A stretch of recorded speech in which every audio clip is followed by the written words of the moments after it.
Basically, growing up, I had a mother who suffered from bipolar disorder, and what that did was it taught me how to communicate with another human being in sort of a neutral way. And so, typically, when you experience, if you've ever experienced someone like this, they have very high highs and very low lows. There's really no in between. It's two extremes, and so often people communicate out of frustration, anger, or spite, or whatever towards this person who's suffering from something. But I learned as a kid that that didn't work. It just created a brick wall. You weren't able to get past it. So I had to learn how to ask questions and how to work someone down, how to work someone back up. And it really gave me this demeanor growing up as a neutral head. I had a cool head. I didn't get really mad at things. I didn't get really upset. And it's really helped me a lot as I've moved into my adult life. And my we didn't really understand what was going on with her until I was in my 20s, because back then people were like, hey, you have a mental health thing, well, just think happy thoughts and smile, and that's it, just ignore it, it doesn't exist, it's stupid, it's all in your head. And it was the worst advice I think I've ever heard in my life, but it was common advice back then, and she really didn't understand how to fix it through until she kind of went on her own journey of self-education and really figured it out in my 20s, when it was more prevalent to actually be comfortable and okay to say, okay, something's wrong here. And this led me into a world to where I started studying biochemistry and molecular biology in college because I wanted to go on a medical pathway to be able to be the person who can create change in other people's lives. But the problem was, as I got into this career and as I started moving deeper into this medical world, I realized a pretty profound thing that completely shifted everything I thought about the industry. And basically what I recognized was I was giving pills for a living. And this isn't really a shot at doctors, but it's the system. You can give pills, but if I tell someone to eat an apple, I don't have enough follow through and it's not going to work. So it really put me in a philosophical problem to where I felt like I was living a lie. This isn't what I got into this for. This isn't why I got into this. And so that's the first time when I really had this journey to where I broke off and I built my first business. So I feel like, I mean, that's really touching on a point for me. So my mom has MS, and I think over the course of my childhood, before I left the house at 18, we had lost track in triple digits in terms of inpatient and outpatient surgeries. Mostly inpatient, right, where she's staying for a day or two after the surgery. But yeah, looking at my mom's medicine closet, holy crap, it's kind of intense. So, Chandler, what was your specialty? Yeah, so I was kind of moving toward. I actually had this another philosophical thing. I wanted to study more of like the internal medicine realm, but in the industry, it's like if you study internal or family medicine, you end up with so much debt you can't even live your life. So the idea was, okay, well, go into dermatology because it's the best specialty. You make the most money and you don't work as much. And I'm like, well, what if you kind of wanted to get into this to like help people? What are you supposed to do? What percentage of doctors do you think go through that philosophical problem? Or is it just so the norm that a lot of people don't question it? What about your journey in particular maybe made you question it more than others? Yeah, I would say I would probably say that 90% of doctors go through this. They realize that it's different than what they thought it was going to be, but then they're in this position to where they've They're in gone through debt. so many years of schooling. Yeah. They're so in debt and they're so invested in this thing, and they're so worried about how they're going to look in their terms of their family, their significant other, whatever it is they have. They're so worried about perception. They're so worried about what they're going to lose that that fear takes over and they continue doing it. And obviously, some of them love what they do, but at the same time, a lot of them don't, and a lot of them have so much debt they can't survive. And so it puts them in this rat race of sort of being stuck. And they were stuck because they had this fear, and this fear kept them confined in this, for lack of a better term, prison. And I think for me, the reason I was comfortable moving to something different was because growing up, I had a father who was an entrepreneur. He had a siding and window business and was a contractor. And I would go with him to customers and clients' houses and listen to him talk and sell. He would buy me a donut and orange juice, which is probably the only reason I went. But it gave me this overview and this idea that there was this world outside of working a job. There was this world outside of just being stuck in this one lane. And there was this world to where you could essentially create your own destiny. So you're a doctor, dermatologist, right? You're tens of thousands, if not hundreds of $1,000s in debt. Whether you've got the entrepreneurial itch or not, that is a daunting freaking task. Um, so I mean, in learning, just remembering what your dad did from an early age is one thing.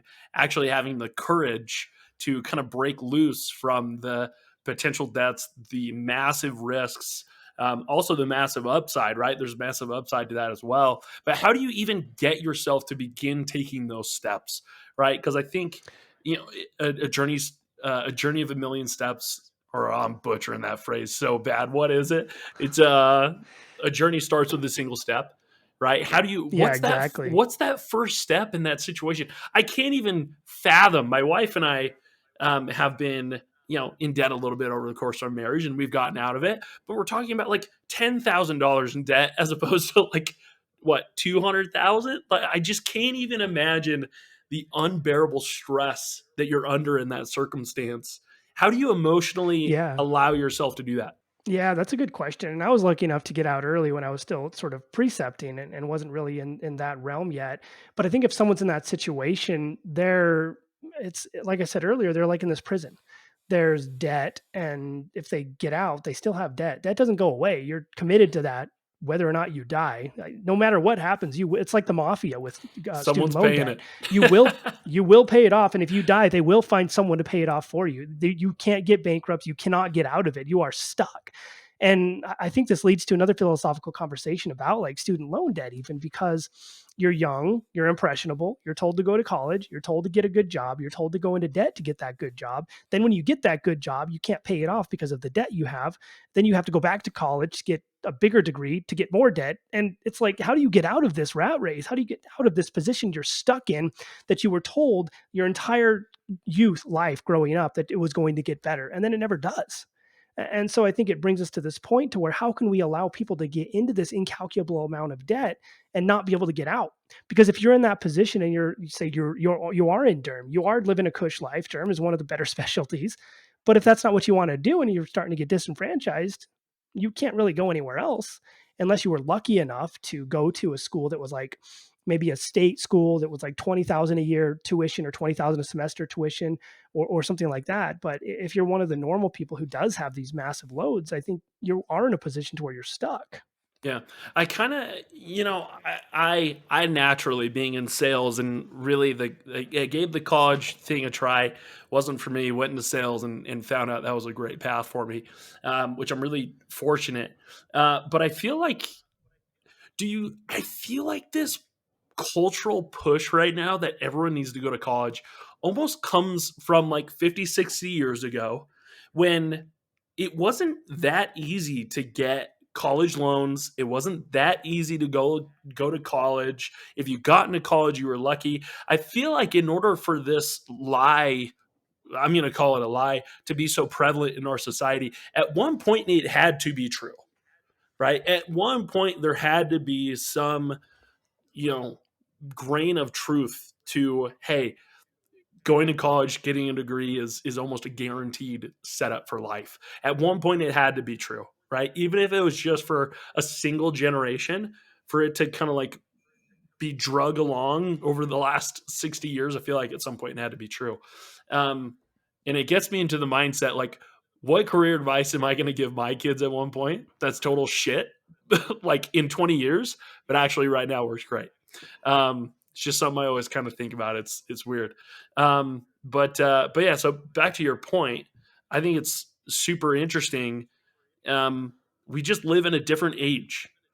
Um, Everyone has had a degree, and so it's almost lessened the value of a degree.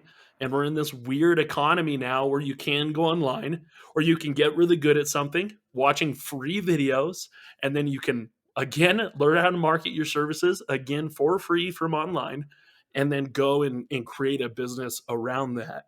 I'm kind of getting the sense that's where you went to. I don't want to cut you off though, but like, what's the next step in your story here? Yeah, so basically, I went into opening my business, my brick and mortar. I bootstrapped like $50,000 with myself and my significant other.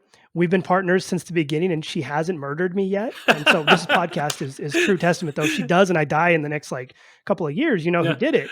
But we haven't killed each other yet. that's We've good. built several businesses together, and so we bootstrapped about 50K to build up this wellness facility, a brick and mortar. And so this wasn't like an online business either. This had overhead, we had rent, we had to pay people, we had to keep the lights on. So it's like a real Yeah, business that wow. you're starting, and not saying like online's not real, but this is tangible. Like Yeah. if the lights get shut off if I don't pay for them.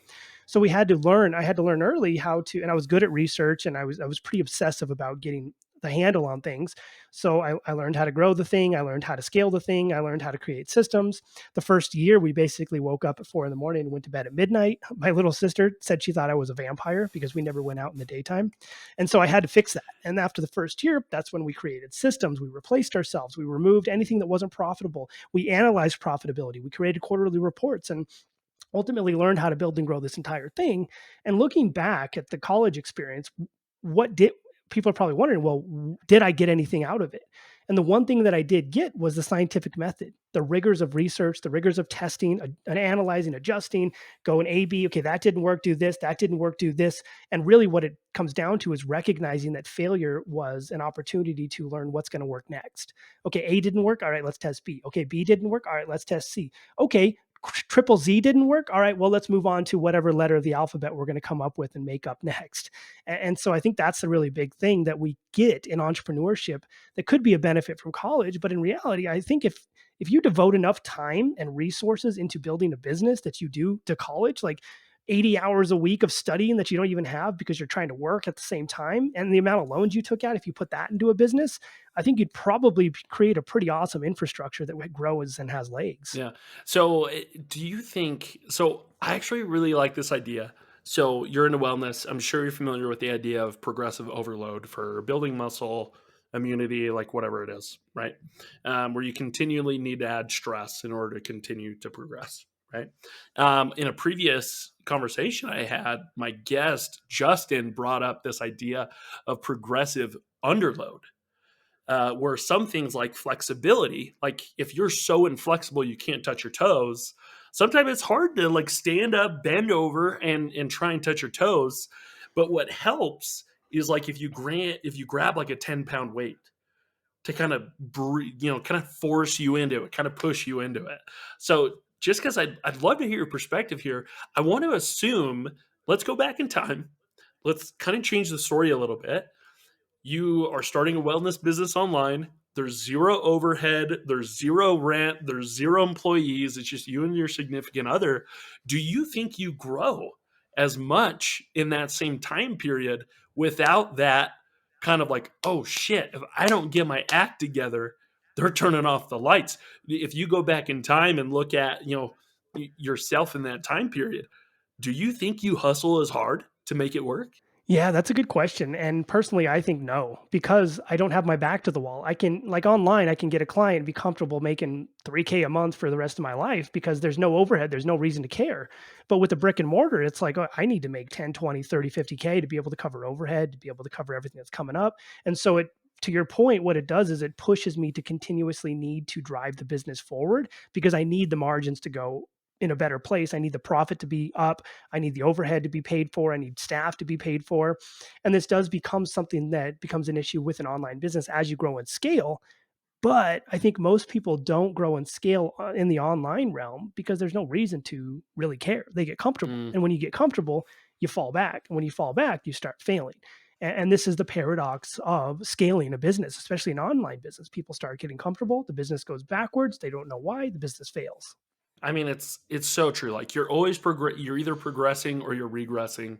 Like there really is no like middle ground here. Um, Gosh, I love that. And thank you for being honest about that. Yeah, I look back and I think, ever since having kids, right? In having kids and my wife being a stay at home mom, the moment that happened, I started working my ass off. Like it was a night and day switch. There was no other option. I could not fail. I had to keep going. That's super interesting. So you know, so you built up 50 grand, you put it into the business. Um, you transition to kind of a do or die scenario. How do you cope with that stress? Like, I would assume that that's, like, pretty much your life savings, plus you've borrowed from some other people maybe, so you're even farther in debt than you were, like, you're not just working on savings here, and you put all your eggs into this one basket. How the hell do you deal with that stress? How do you gain customers that way? Being in sales myself, if I'm stressed out, needy, depressed, like, it comes through in every single interaction you ever had, and I promise you, and as everyone hears this, like everyone's gotten a call from a desperate sales guy, right? I've been there. It never works out. So how the hell do you handle with that stress, that anxiety, possible depression because you're so anxious about it? How do you take that and actually earn business and get customers to feel confident in your services when you're maybe freaking out behind the eyes? Yeah, that's a good question, and I think it starts to with what we talked about earlier. It's one step at a time, and so growing up, I learned that I was never going to be able to accomplish something if I just looked at the big picture. And I had a really good mentor back in the day who taught me this concept of the brass ring. And the Hmm. idea behind the brass ring is you have this big thing you want to obtain, this big, hairy, audacious goal, like they say in what can't remember what the book's called, but it's a great book if I can remember. So you Oh, have this I've heard big it too. ring. What is it? Is it E Myth? It is. I think it might be E-Myth. Yep. Yeah, BHAG, I think is E-Myth. Yep. So great book if you want to learn how to really grow a huge business and scale a good business. But you have this big ring, this brass ring. And my mentor always said, you're never going to be able to obtain that ring if you just stare at it. You're not, it's going to seem like it's out of reach. It's going to seem like it's too far. It's going to seem like it's too hard. And you're going to give up because it's just out of reach for you. So what we do is we attach rings underneath the brass ring. And our goal is to just step one ring at a time, one piece at a time, one goal at a time. You break that thing down into these tiny little micro segments, these little rings. And each one you hit, you celebrate. Then you celebrate the next one. Then you celebrate the next one. And so I started using this concept to be able to build what we're doing. So the big brass ring is to make this much money in a year to cover overhead and to have a business that's still functioning. The little rings, though, are ring one is become a community leader. Ring two is get 10 members this week. Ring three is get 20 more next week. Ring four is become a community leader. So people are referring to me. And so as we hit these little rings, all of a sudden this thing starts snowballing. And every ring I hit, all of a sudden we had more people, more clients, more clients. And then when we opened the doors, we were basically maxed out. We filled out what we called our founders club and our founders program with people who were already paying and who were ready to go. So day one, when we turned the lights on, the billing started and we already made overhead and profit.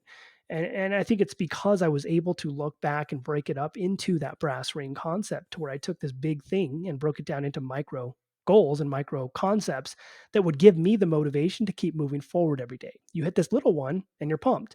Next little one and you're pumped. Next little one and you're pumped again. And then all of a sudden, a year later, you've hit this big ring and you didn't even realize you were getting there. I think everyone's heard of the book. Have you read the book? Have you read the book Atomic Habits, James Clear? Oh, Yeah. I have read that book. Good. Yeah. So one of my favorite tidbits from that book, that I'm not perfect at applying, but it's helped me a lot, and it continues to help me, and I'm getting better at applying it. He poses.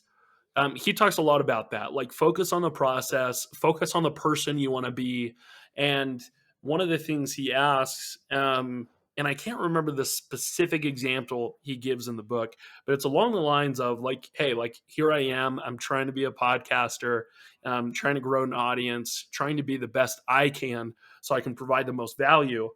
But I think to your point, super easy to get caught up in this brass ring. It's huge, it's daunting.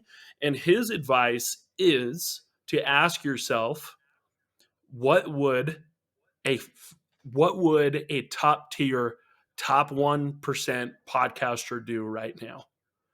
What would Joe Rogan do right now? What would Tim Ferriss do right now? Um, and that's helped me a ton. The brain seems to be this, like it's absolutely awful at taking orders. I'm a millionaire. I'm a millionaire. Like affirmations just don't work. I don't know. They just don't work. You can't tell yourself to be something, in my opinion, but you can absolutely ask yourself a question.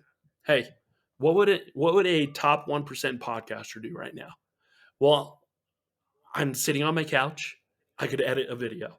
Like you will always get an answer. What would a budding entrepreneur right now? What would an amazing entrepreneur do right now to help improve their business?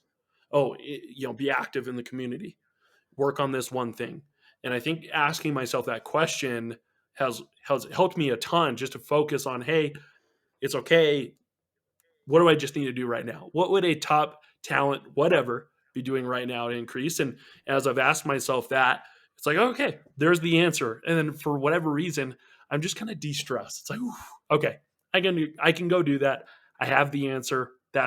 What that's what is going to take me to where I want to go." So it's super interesting that you bring that up. Yeah, I think that's a good point. And one of the most important things that I think that people don't do is question themselves and ask questions internally because we're taught to that questions, if you don't have the right answer, you're dumb. If you're wrong, you're dumb. All of these things we go through in school that teach us to just do something but don't ask questions. But I think the most important and valuable thing we can do, both in business and in our personal lives, is to ask questions about where we're at, what we're doing, and how we're feeling. And so if you had that question, like what would Tim Ferriss do? Well, he would probably look at where he can get the most bang from his buck to get this thing launched. Okay, well, how would he do that? Oh, well, he'd probably do this. Okay, well, how would he do that? Okay, he would do this. And by the time I've asked myself 15 questions, I understand the core of what I need to do, and I've defined the process I need to create to get there. It's the same thing if someone has like depression. I feel sad today. Oh, well, why do I feel sad? What's going on? Well, I feel kind of down in the dumps. Well, why do I feel down in the dumps? Because business has been down lately. Why has business been down? No, just not enough leads. Why am I not getting enough leads? Okay. And all of a sudden I've discovered and emphasized and understand the process that's led me to feel depressed, which comes down here. And now I can work on what the associated triggers are with that to create a pathway to healing. So you started with a wellness center, and you said you've grown a couple other businesses now. What other businesses have you dipped your toes into? Yeah, so we grew the wellness business first, and then a little bit before COVID hit, we were able to sell and remove ourselves from the physical portion and move that into an online business, which because we were already Oh, prepared and awesome. had the technology, we grew like 1,800% during COVID. So it was great for us. It was a terrible time for a lot of people. And then at the same time, I grew a consulting business where we helped people with wellness centers to actually grow and scale theirs. I was able to sell my portion and move out of that. We grew a media company, and we're in a position now to where we still have the wellness business that's functioning online and structured, and now we have the sales consultancy where we teach people how to sell without manipulation, aggressive tactics, or really feeling salesy. I mean, you and I both in sales, right? The stigma is there, right? There are desperate, pushy, aggressive, mean salespeople out there. And one of the things, again, that I loved from your kind of bio, how can, well, one, how can someone detach from the sale if they really need the money? Let's start there. From your perspective, how the hell does someone do this? So, again, like someone's putting their life savings into a business. How do they not be aggressive, pushy, and everything when their natural animal wants to come out and do that because they're so stressed about keeping the lights on? Yeah, and this reminds me of a good phrase from a used car salesman I got a long time ago. We're looking at cars, and he goes, what can I do to get you to buy a car today? I was like, well, maybe ask better questions because I don't really want to buy anything now. And so this is what we need to understand first. If you're desperate, other people won't want to be part of what you're doing. If you're needy, people are going to back away. The dynamics of the human relationship are push pull. If I tell you you need something, if I try to grab you and pull you in and say, what can I do to get you to buy today? How can we make a deal? You're going to back away and not want it because you're going to build a wall of sales resistance against me. Because the natural human inclination is we hate to be sold, but we love to buy things. And the decision, if I tell you, you're going to not want it. But if you tell yourself, now you really want it. And so, what I need to do as a person who's selling things is detach from the need to sell. And the first way I do that is pushing myself away. Someone comes in and says, hey, what does this thing look like? Oh, well, tell me a little bit about what's going on. I'm going to ask them questions. When they say, hey, I want this, I'm going to question that. Well, what makes you think you want it? Why would you want to buy this thing? That's going to make them feel a little different. Why does this guy keep telling me I shouldn't buy his thing? I want this thing even more now. This guy cannot tell me what I need to do and can't do. And so I think the concept here is negative reverse selling, but the idea is you want to be in a position to where you don't display want, you don't display need, because by doing that, you're leaning away. And what happens is the other person will lean in deeper because they're beginning to trust you. They're beginning to move to a position of this dude's trying to sell me to maybe this person is really here to help. Or the Columbo idea of, well, he's just kind of dumb. So he probably wouldn't take advantage of me. And so that's what we want people to think. And this is another concept I have in this philosophy, which is be the smart dummy. I don't want to come off as crisp. I don't want to come off as savvy. I don't want to come off as this guy who sells stuff.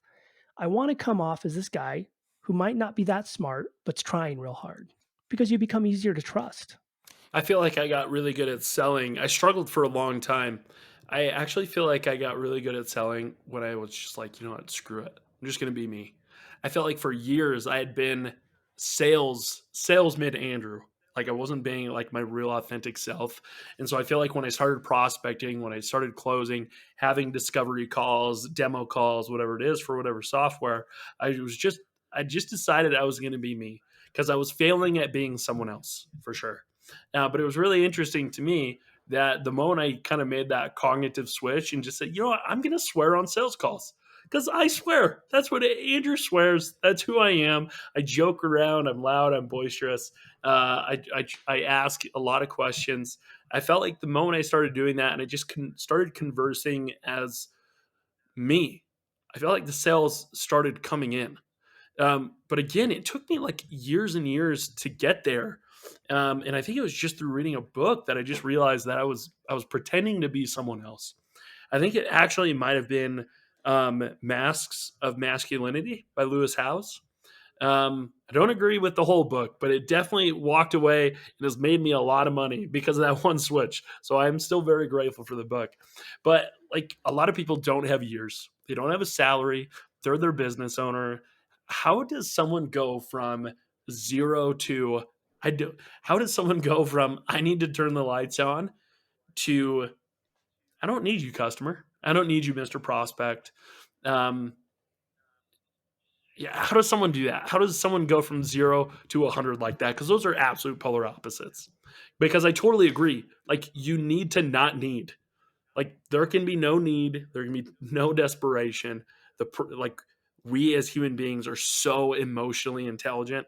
We're gonna pick up on that, and we're just gonna freaking move on real quick, right? Even if we don't physically move on, we're checked out. We're not buying anything. So how does someone go from 0 to 60 so quick? Yeah, I think the people who scale the fastest in business are the people who, and we talked a little bit about this before the show, but one of the tenets that I have that really works well in terms of getting people to scale and fast is being able to specifically narrow in on your focus. So if I open my wellness facility and I said, hey, we're available to anybody with two legs, a couple of eyeballs, and like if you're breathing, that's okay too, then I wouldn't get as many clients. But if I opened my wellness facility and I said, hey, we're here to be the anti CrossFit, we're here to be the place to where people who have tried 700 diets or women who have tried 700 diets before and who are hardworking nurses just can finally get the what they need and what they deserve and the fitness that they want or the mental health aspect that they want. Just being very specific in my wording and specific in my marketing allows me to grow a customer base rapidly and within usually 90 days. And then what you can do off of that, once you scale to a level that's like $100,000 a month or so, then you can start scaling horizontally. So then you can say, okay, well, we have the bucket we've been really good at, which is this bucket. Now that our margins are starting to shrink, we can move into this bucket that kind of helps with this one, but also ties into its own bucket. And I think that's the biggest component to scaling fast is being able to essentially hone in on specifically who you help and the problem you solve and keeping yourself allocated to that bucket until you hit a certain revenue point where you're comfortable. And then dipping your toes into another bucket, but not going all in because I've seen people go from 100K a month with a nice bucket and start dipping into another one. And all of a sudden they're making 30K a month and they wreck their whole business. And so you have to be very strategic in the way you move and the way you allocate your resources and the way you adjust as you make more money because it becomes really easy to wreck your entire business. As someone is selling, whatever it is, right? They're on a phone call, they're selling a car, whatever it is. Does someone need to be not needy 24/7 or do they just need to learn to detach for that 30 minutes of that sales call so they can make the sale and then kind of go back to kind of embracing and like accepting that they're feeling a certain way? Do you think someone has to detach temporarily or as an entire whole across their entire business and all time?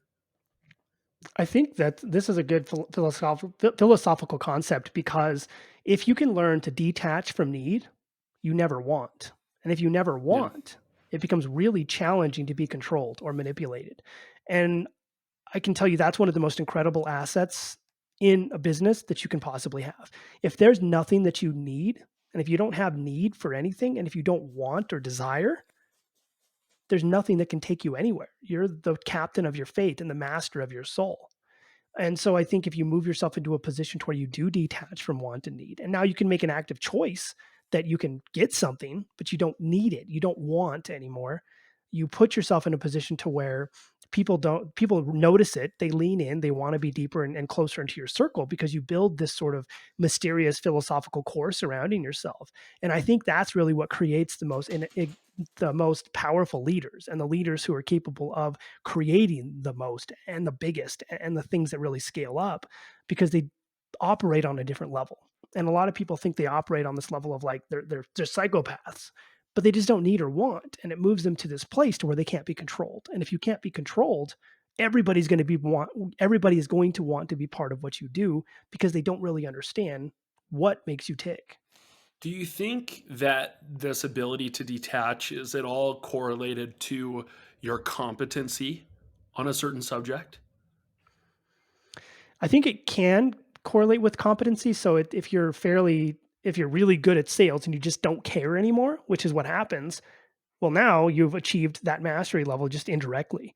And so I think as you achieve a certain level of mastery in different things, you automatically move into a realm to where you just don't care as much because you don't have to.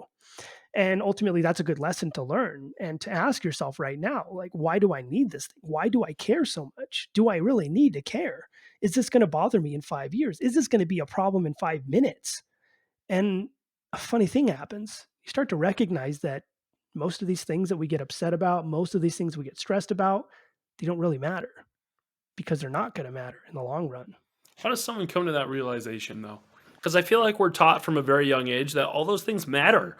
Like we're taught that it matters that you're successful.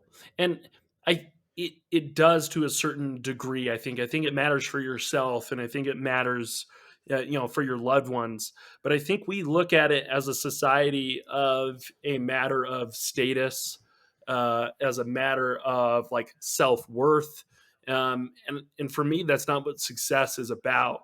Whether I'm successful or a failure at this podcast, shouldn't reflect, for me personally, about my self worth.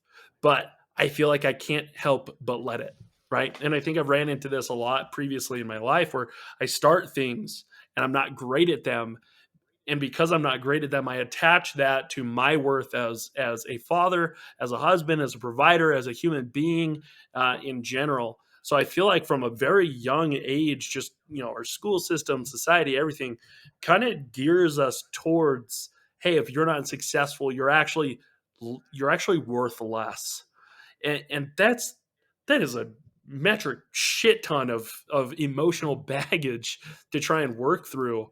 So how does someone from your perspective begin to work through that? Because that's literally culture is kind of a sort of programming, nature versus nurture.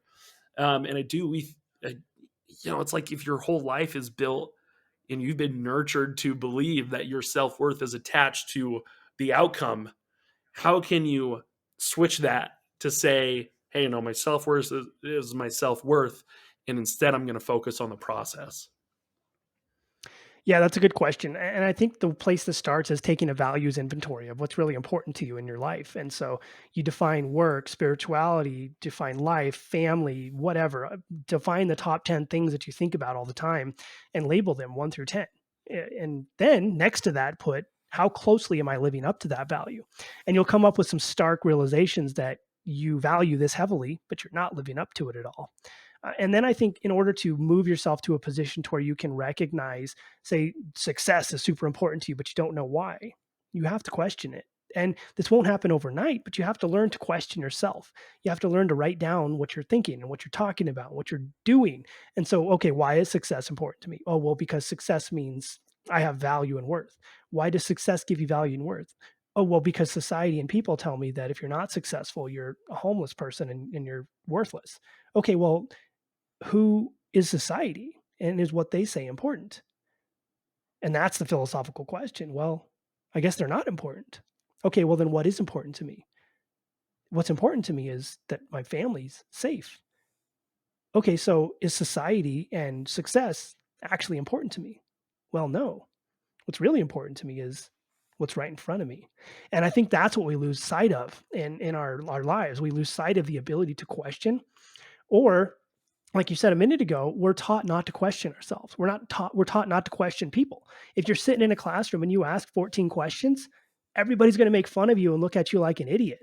But you're really the smartest person in the room because you're the only one brave enough to question what's happening. You're the only one brave enough to question fear and doubt. And the only one brave enough to stand up and say, okay, well, there is no real answer. And when you recognize that there's really no right, there's no wrong, there's no up, there's no down, you learn that it's okay to question everything. And that's when you ultimately move into a position to where you can really, truly be successful and really detach from all these needs and wants that people have. And it's okay to fail too. I Exactly. think as I've, you I can't say I've followed that exact kind of mental questioning that you put forward, but it's something pretty similar to it. Because what I've always battled with is that fear of failure, and why? Well, because I have a fixed mindset, and because growing up, honestly, I really got the most praise and attention when I got good grades. Well, guess what? I was just naturally gifted at school. Never studied, never did homework, and I got great grades. So I think I've like for me, like I've realized that um like if I put effort into something, which is something as a child I did not have to do, and I'm not good at it, I'm a failure. But yeah, so to your point, and also being okay with the fact that, hey, I'm gonna suck at this for a while. I'm not gonna do great. I think is super, gosh, it's just liberating. Gosh, when you can dig deep enough into your soul and ask those questions, dude, it's freaking liberating. Do you work with a lot of clients that are like currently working a 9 to 5? Because the phrase that keeps popping into my mind, Chandler, is like the golden handcuffs, right? I definitely recognize that right now. I've kind of got the golden handcuffs, but my employer, right? Great benefits, and I mean, it helps that I love what I do. I love the company that I work for. But again, to your point, what I actually value more than anything in the world is that my sons get as much time with their dad as humanly possible. But guess what? I've got a 9 to 5, and it takes me, it's about an hour of commute daily. And so there's 45, 50 hours in the week that I'm not home and I'm not with my boys, but I've got these golden handcuffs, right? So I'm just that's just been popping into my mind constantly during our conversation. So I'm just curious if you work with a lot of people that are already working a 9 to 5 and are trying to make the jump to something more entrepreneurial. Yeah, typically right now, I basically work with business owners who are struggling with their sales and health coaches who are kind of trying to ramp up their sales and then sales professionals inside of larger organizations. In the past, I have worked with a couple hundred of clients who all were transitioning over to the workforce into like an entrepreneurial realm. And I think the big problem with what happens, especially in the corporate world, is people need permission to make decisions and move forward Hmm. in the workplace because there's just everything's red tape. You can't do anything. And the problem is they need permission to be able to quit and move forward. And no one's ever going to give them that permission. And I think the most challenging aspect of making that jump is giving yourself permission to finally live the life that you want. And then understand and recognize that you're going to fail 645,000 times along the way. And that's okay. That's part of the process. Failure might not be celebrated in the workplace, but failure is definitely celebrated in entrepreneurship because it means I'm one step closer to achieving success. And I think the most valuable advice I have from people trying to jump from 9 to 5 into the business is go 40% into the business and with the time you do have available and start stacking revenue. And once revenue achieves higher than what your business or your job is supporting for 3 months straight at least, and you have a little bit of a war chest, that's when it's okay to make that jump in that position because that's when you have enough funds and enough money in an emergency fund to support your family if things don't really go off super well in the beginning. I love that. No, I think that's incredibly practical. How does so? I mean, selfish question here. I'm kind of in this boat, but I'm sure there's a ton of people that will hear this and think, well, I don't know what kind of business to start. Where do I start? I've gone through Chandler's mental process and I've gotten to the conclusion that I value spending more time with my family, maybe even if it means I make less money. than having a 9 to 5 where I make more money, just to have that time to be accessible by my kids, to be accessible by my spouse, whatever that value you get to. Um, but you discover your values, but you don't feel you're not really sure what kind of business to start.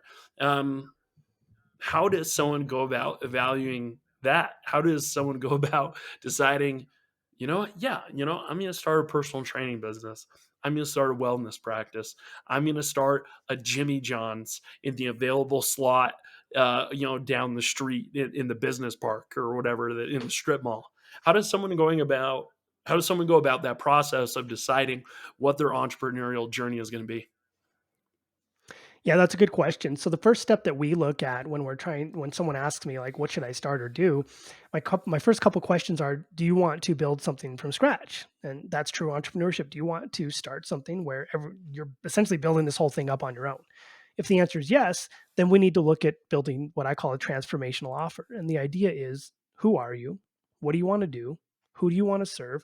What kind of contacts do you currently have that could create a warm market for you?